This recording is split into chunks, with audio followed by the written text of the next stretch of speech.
Tonight I'm reading some more of my favourite stories from Norse mythology. It's called The Dwarfs' Horde and the Curse That It Brought. Loki and Odin are roaming the earth disguised as men, and Loki's questionable actions lead them to owing a debt to an old man. I love reading these old Norse myths, and I hope you'll enjoy this tale as I read it as a bedtime story tonight. So please remember to subscribe, and let's begin. The Dwarfs' Horde and the Curse That It Brought. Now old Aegir's feast was over, and all the Aesir and the Vanir made ready for their return to Asgard. Two only went on another way. Odin, the eldest of the gods, and Loki the mischievous. Loki and Odin laid aside all they had kept of the divine power and the divine strength. They were going into the world of men, and they would be as men merely. Together they went through Midgard, mingling with men of all sorts, kings and farmers, outlaws and true men, warriors and householders, thralls and counsellors, courteous men and men who were ill-mannered. One day they came to the bank of a mighty river, and there they rested, listening to the beat of iron upon iron in a place nearby. Presently, on a rock in the middle of the river, they saw an otter come. The otter went into the water and came back to the rock with a catch of salmon. He devoured it there. Then Odin saw Loki do a senseless and an evil thing. Taking up a great stone, he flung it at the otter. The stone struck the beast on the skull and knocked him over dead. Loki, Loki, why hast thou done a thing so senseless and so evil? Odin said. Loki only laughed. He swam across the water and came back with the creature of the river. Why didst thou take thy life of the beast? Odin said. The mischief in me made me do it, said Loki. He drew out his knife, and ripping the otter up, he began to prepare him. Then he put the pelt on his belt. Then Odin and he left that place by the river. They came to a house with two smithies beside it, and from the smithies came the sound of iron beating upon iron. They went within the house, and they asked that they might eat there and rest themselves. The older man, who was cooking fish over a fire, pointed out a bench to them. Rest there, said he, and when the fish is cooked, I will give you something good to eat. My son is a fine fisher, and he brings me salmon of the best. Odin and Loki sat on the bench, and the old man went on with his cooking. My name is Hreidmar, he said. I have two sons who work in the smithies without. I have a third son also. It is he who does the fishing for us. And who may ye be, O wayfaring men? Loki and Odin gave names to Hreidmar that were not the names by which they were known in Asgard or on Midgard. Hreidmar served fish to them, and they ate. And what adventures have ye met upon your travels? Haridmar asked. Few folks come this way to tell me of happenings. I killed an otter with a cast of a stone, Loki said with a laugh. You killed an otter? Haridmar cried. Where did you kill one? Where I killed him is of no importance to you, old man, said Loki. His skin is a good one, however. I have it on my belt. Haridmar snatched the skin out of Loki's belt. As soon as he held the skin before his eyes, he shrieked out, Fafnir, Rain, my sons, come here and bring the thralls of your smithies. Come, come, come. Why dost thou make such an outcry, old man? Said Odin. Ye have slain my son Otter, shrieked the old man. This in my hands is the skin of my son. As Haridmar said this, two young men bearing the forehammers of the smithies came in, followed by the thralls. Strike these men dead with your forehammers, O Fafnir, O Rain, their father cried. Otter, who used to stay in the river, and whom I changed by enchantment into a river beast, that he might fish for me, has been slain by these men. Peace, said Odin. We have slain thy son, it would seem, but it was unwittingly that we did the deed. We will give a recompense for the death of thy son. What recompense will you give?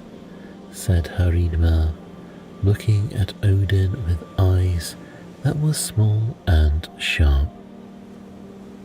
Then did Odin, the eldest of the gods, say a word that was unworthy of his wisdom and his power.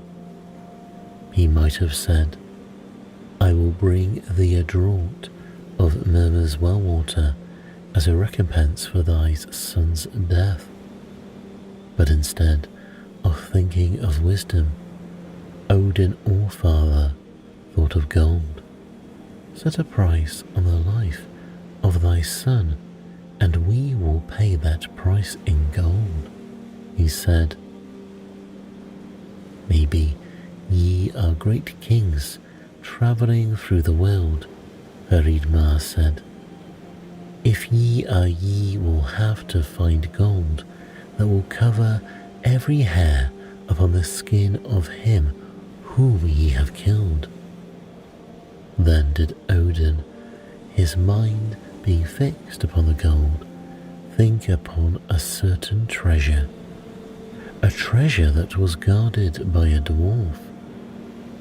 No other treasure in the 9 worlds would be great enough to make the recompense that Haridmar claimed. He thought upon this treasure, and he thought how it might be taken, and yet he was ashamed of his thought. Dost thou, Loki, know of Andvari's Horde?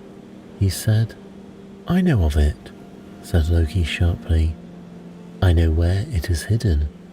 Wilt thou, Odin, win leave for me to fetch Andvari's Horde? Odin spoke to Haridmar. I will stay with thee as a hostage, he said.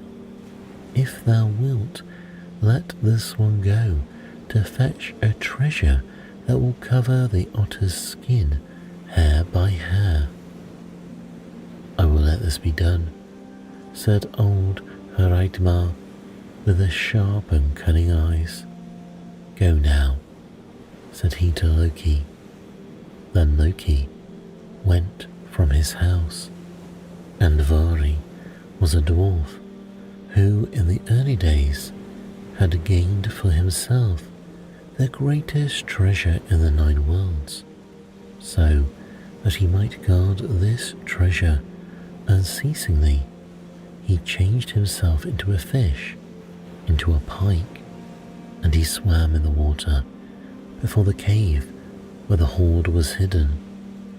All in Asgard knew of the dwarf and of the Horde he guarded, and there was a thought amongst all that this Horde was not to be meddled with, and some evil was joined to it. But now Odin had given the word that it was to be taken from the dwarf. Loki set out for Andvari's cave rejoicingly. He came to the pool before the cave, and he watched it for a sight of Andvari. Soon he saw the pike swimming cautiously before the cave. He would have to catch the pike and hold him till the treasure was given for ransom, and he watched the pike become aware of him.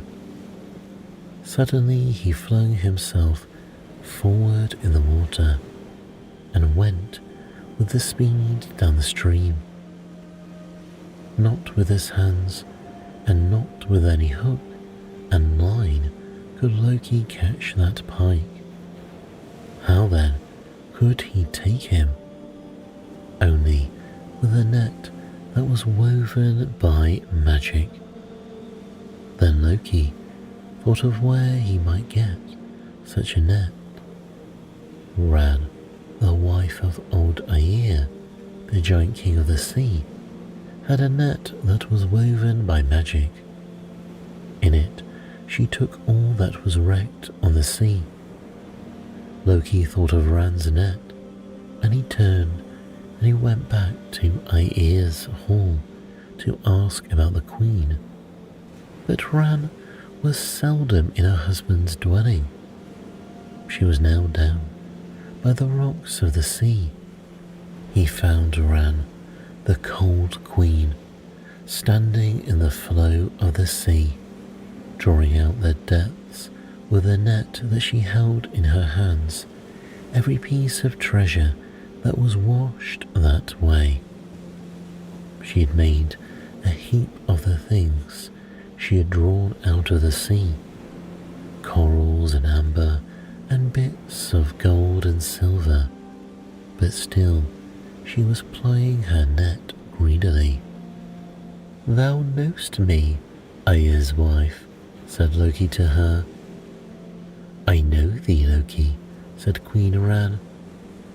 "Lend me thy net," said Loki. "That I will not do," said Queen Ran.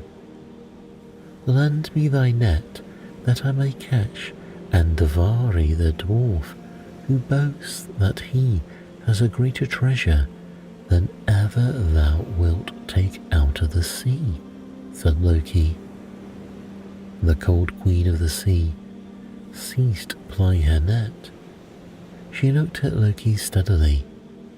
Yes, if he were going to catch Andvari, she would lend her net to him.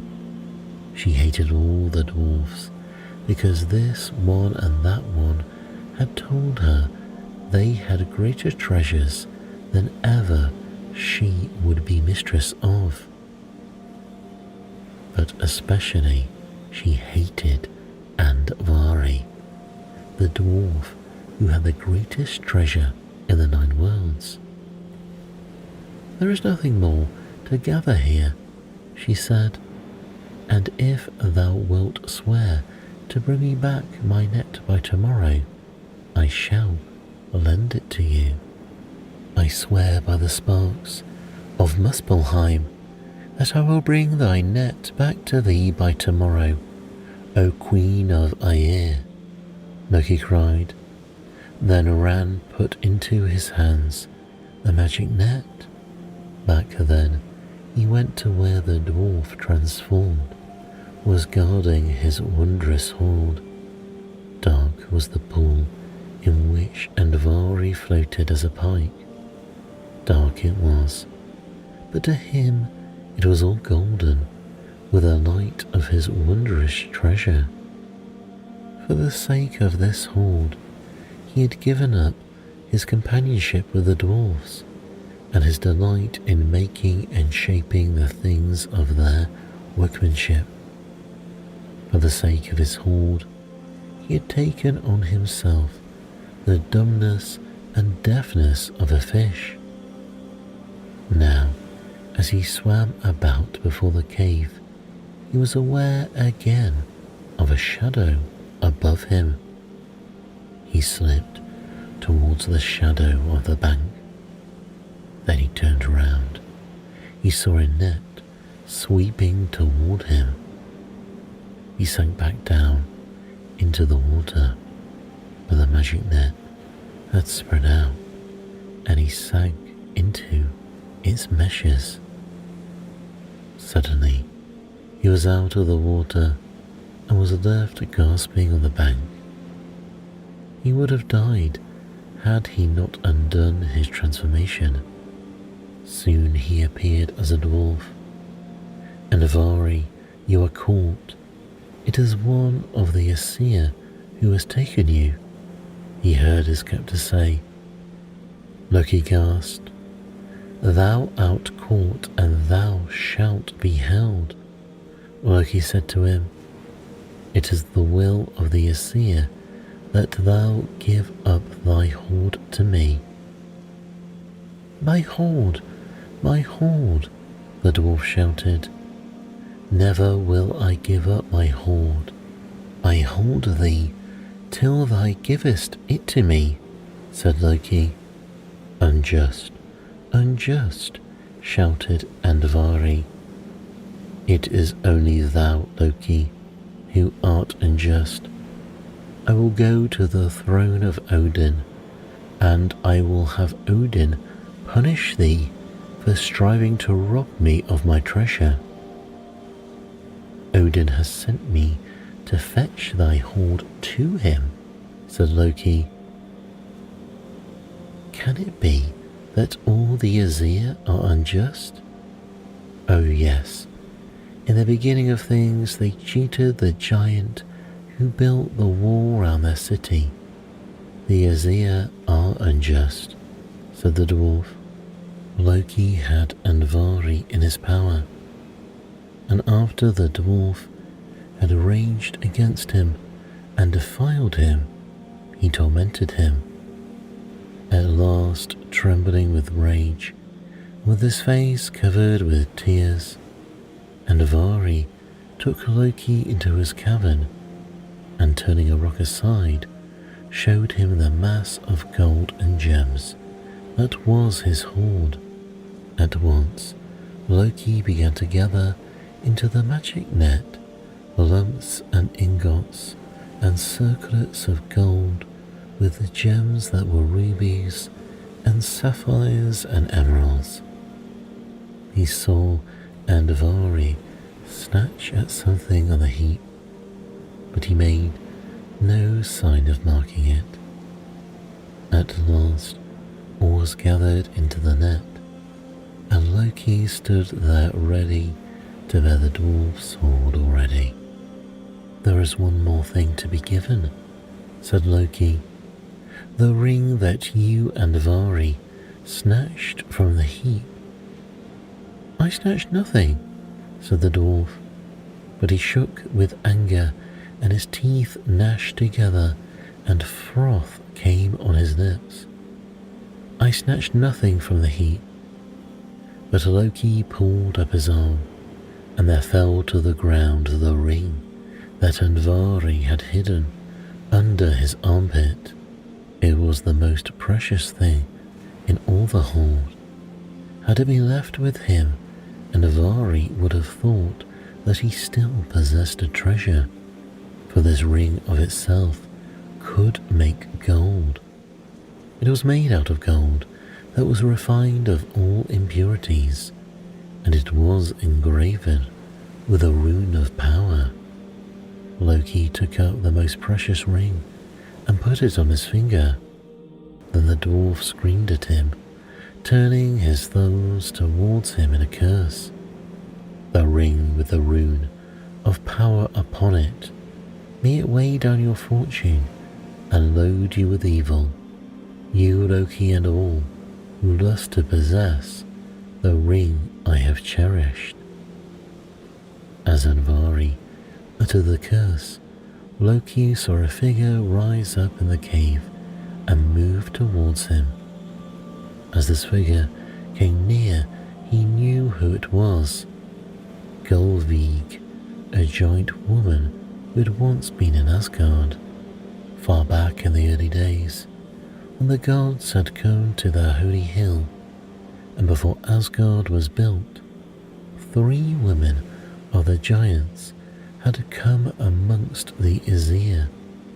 After the 3 had been with them for a while, the lives of the Aesir changed.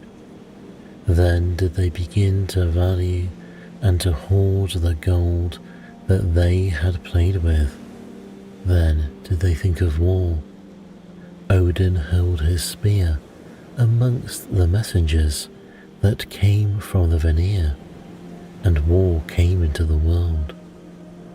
The 3 were driven out of Asgard. Peace was made with the Vanir. The apples of lasting youth were grown in Asgard.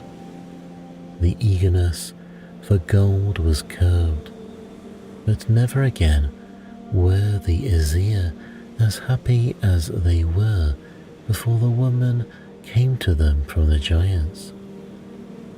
Gulveig was one of the 3 who had blighted the early happiness of the gods. And behold, she was in the cave where Andvari had hoarded his treasure, and with a smile upon her face, she was advancing towards Loki. So Loki, she said, thou seest me again, and Odin, who sent thee to this cave, will see me again. No, Loki, I go to Odin to be thy messenger, and to help him that thou comest with Andvari's horde. And speaking so, and smiling into his face, Gulveig went out of the cave with swift and light steps. Loki drew the ends of the magic net together, and gathering all the treasures in its meshes, he too went out. Odin, the eldest of the gods, stood leaning on his spear and looking at the skin of the otter that was spread out before him. One came into the dwelling swiftly. Odin looked and saw that she who had come in on such swift, glad feet was Gulveig, who, once with her 2 companions, had troubled the happiness of the gods. Odin raised his spear to cast it at her. Lay thy spear down, Odin, she said. I dwelt for long in the dwarf's cave, but thy word unloosed me, and the curse said over Andvari's ring has sent me here. Lay thy spear down, and look at me, O eldest of the gods. Thou did cast me out of Asgard, but thy word has brought me to come back to thee. And if ye too, Odin and Loki, have brought yourself free with gold, and may enter Asgard, surely I, Gulveig, am free to enter Asgard too. Odin lowered his spear, sighing deeply. Surely it is so, Gulveig, he said. I may not forbid thee to enter Asgard. Would I have thought of giving the man Kvasir's mead, or Mirma's well water, rather than this gold as recompense. As they spoke, Loki came into Haridmar's dwelling. He laid on the floor the magic net. Old Haridmar, with his sharp eyes and huge Fafnir, and lean and hungry-looking Rain, came in to gaze on the gold and gems that shone through the meshes.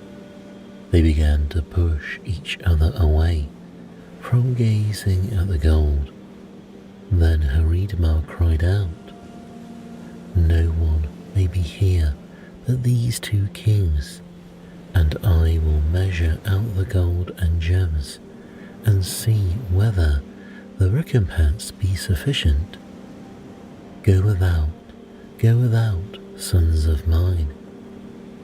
Then Fafnir and Rain were forced to go out of the dwelling. They went out slowly, and Gulvig went with them, whispering to both. With shaking hands, old Haridmar spread out the skin that once covered his son. He drew out the ears and the tail and the paws so that every single hair could be shown. For long he was on his hands and knees, his sharp eyes searching over every line of the skin. And still on his knees, he said, "Begin now, O kings, and cover with a gem or a piece of gold every hair on the skin that was my son's." Odin stood, leaning on his spear, watching the gold and gems being paid out. Loki took the gold, the ingots, and the lumps, and the circlets. He took the gems, the rubies, and the emeralds, and the sapphires, and he began to place them over each hair. Soon the middle of the skin was all covered. Then he put the gems and the gold over the paws and the tail. Soon the otter skin was so glittering that one could think it could light up the world. And still Loki went on, finding a place where a gem or a piece of gold might be put. At last he stood up. Every gem and every piece of gold had been taken out of the net, and every hair on the otter's skin had been covered with a gem or a piece of gold. And still old Hreidmir, on his hands and knees, were peering over the skin, searching and searching for a hair that was not covered. At last he lifted himself up on his knees. His mouth was open, but he was speechless.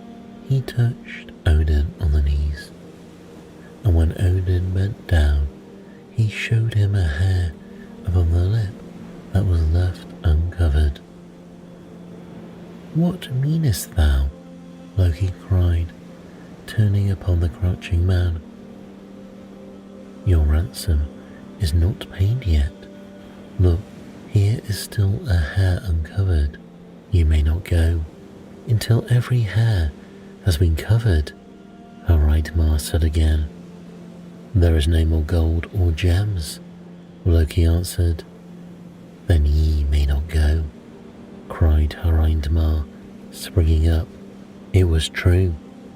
Odin and Loki might not leave that dwelling until the recompense they had agreed to was paid in full. But where now would the Aesir go for gold?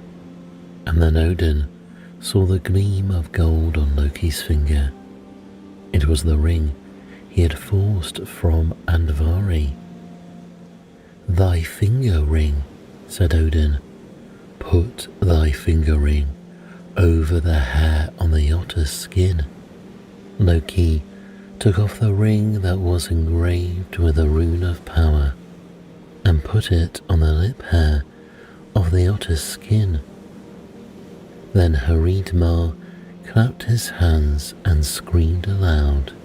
Huge Fafnir and the lean and hungry-looking rain came within, and Gulvig came behind them. They stood around the skin of the sun and the brother that was all glittering with gold and gems. But they looked at each other more than they looked on the glittering mass, and very deadly were the looks that Fafnir and Rain cast upon their father and cast upon each other. Over Bifrost, the Rainbow Bridge, went all the Azir and the Vanir that had been at old Aegir's feast.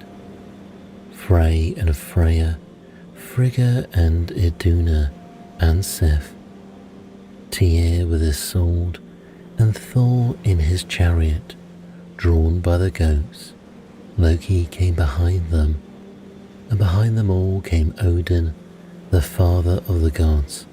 He went slowly with his head bent, for he knew that an unwelcome one was following. Gulvig, who once had been cast out of Asgard, and whose return now the gods might not gainsay.